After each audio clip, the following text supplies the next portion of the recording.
we both wrote about Emeka Egbuka and him releasing his top four on Friday that include Ohio State, Clemson, Washington, and Oklahoma. And yeah, I think we're correct in saying there's a lot of people that were excited and either breathing a sigh of relief that Egbuka had included Oklahoma in this list. And I took the angle of what do these programs offer him from a talent development standpoint, and Clemson can show DeAndre Hopkins over the past 10 years, can also show Sammy Watkins Jr., and has been pretty good at putting wide receivers in the NFL like Mike Williams.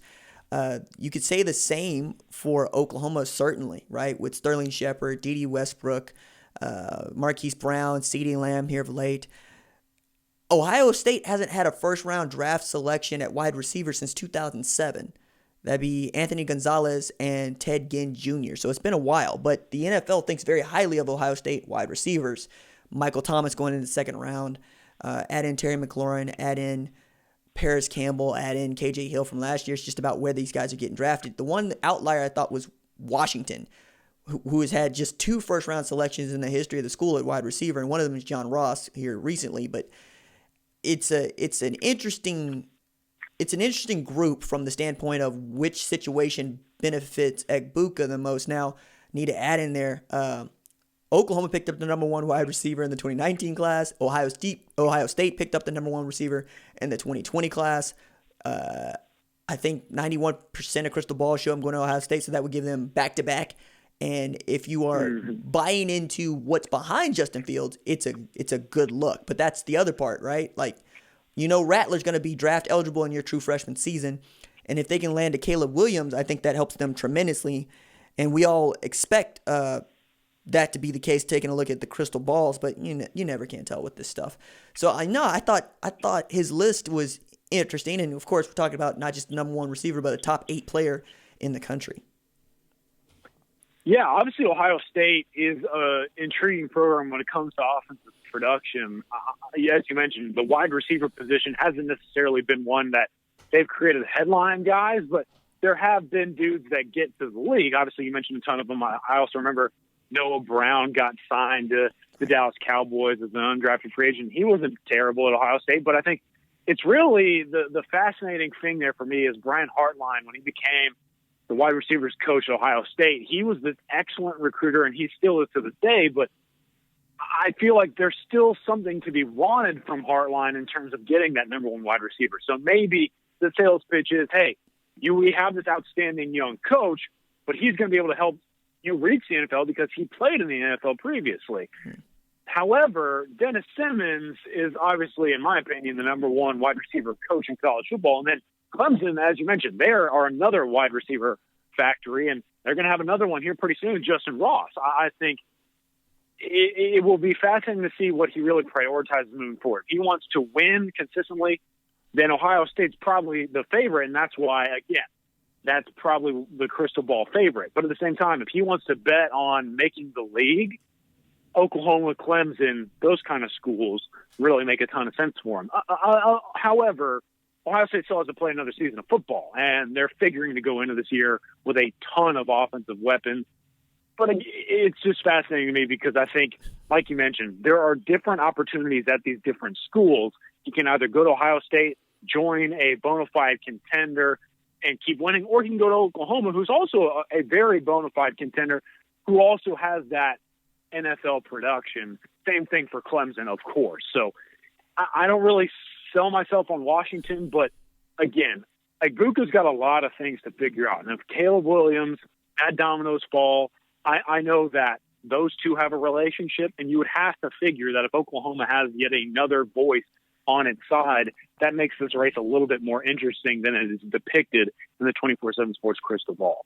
Yeah, I think it's really going to come down to that because, it could be a remarkably awesome class if, say, you get Williams, Kamara Wheaton, L.J. Johnson, and perhaps even an Egbuka, then you're really pushing. But also, I take a look at what is Justin Ross going to look like? What is Charleston Rambo going to look like?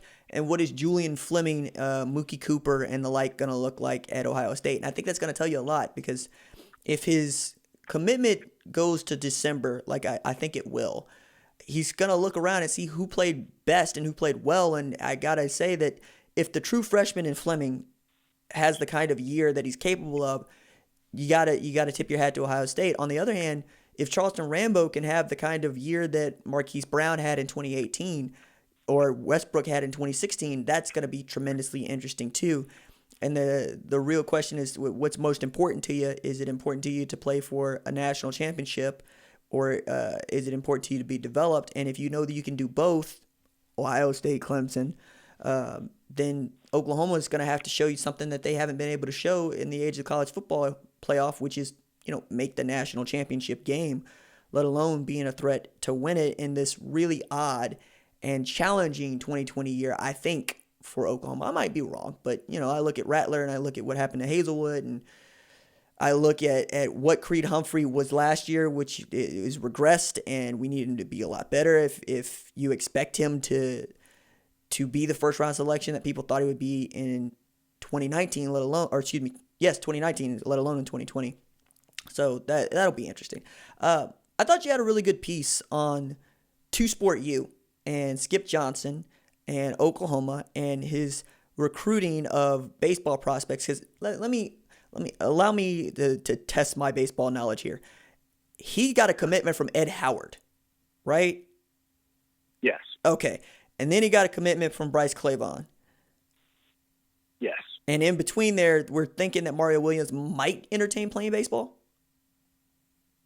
I have been indicated that he will have the opportunity to play. Okay. So unpacking this, right? Because I think this is fascinating. We talked about it a couple of times, but it's interesting because, doggone it, baseball at Oklahoma was looking really good until this pandemic. And Skip Johnson, if nothing else, is having fun, or not, I should say having fun. We're having fun watching him recruit because, you get a commitment from a 14-year-old, and then you go look up the 14-year-old, me genuflecting in your direction as the baseball expert. But I saw 98th percentile in almost every category for this kid. And then that he's being invited to Georgia showcases as a middle schooler. So what's Skip Johnson's play here?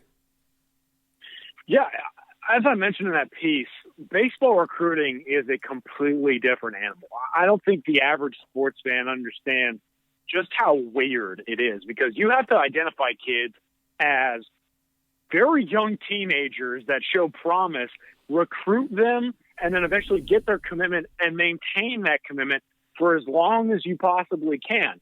And as Skip Johnson has indicated in the past, he said, look, recruiting these kids, you get to know them literally as kids, and you see them grow up. And as a result, you're able to sell them on some different things than maybe you would an 18 or 19-year-old football prospect. In that case, that also applies to what we talk about in Two Sport U, which means, okay, Bryce Clavon, as you mentioned, he's only 14 years old. He's 2024 prospect. Why is he getting so much hype? Well, as you're mentioning, this guy is training with Detroit Tigers players. He's also camping with some of the better high school prospects. He's clearly showing promise at this stage. And in order to get that kind of commitment, Oklahoma's going to say, look, you have the talent to play both. We want to offer you as a baseball guy right now.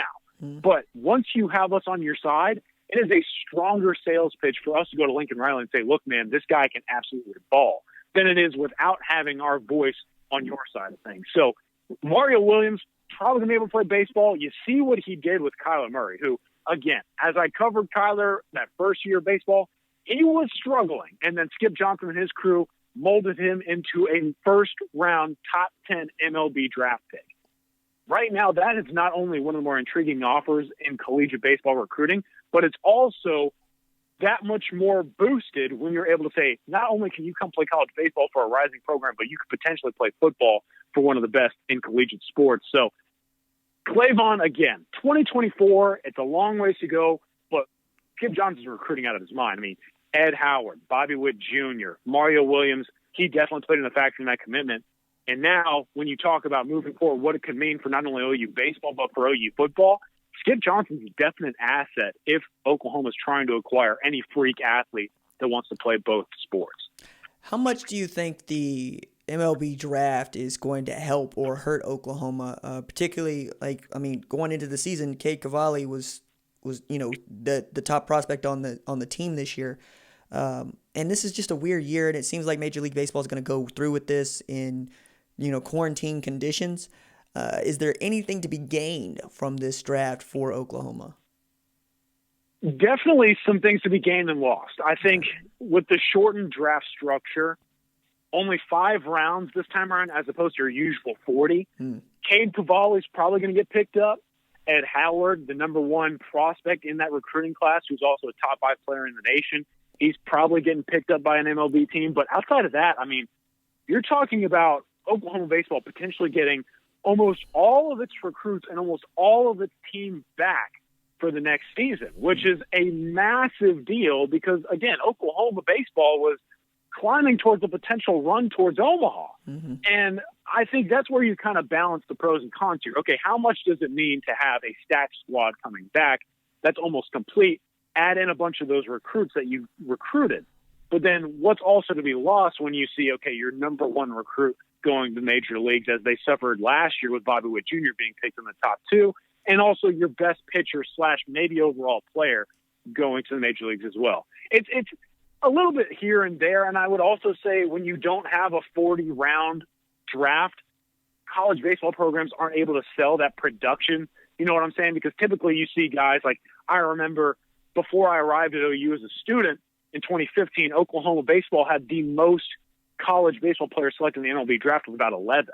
And that was a definite recruiting pitch used by the coaching staff then. But now, I mean, you're talking about 1 guy off the roster. So as you can see, there are some things to be gained and lost. But at the same time, if Skip Johnson's able to recruit the way he's currently recruiting, I would say that this could potentially be a much more positive thing for a team like Oklahoma than, say, some of those bigger names like a Florida or an LSU or a Vanderbilt.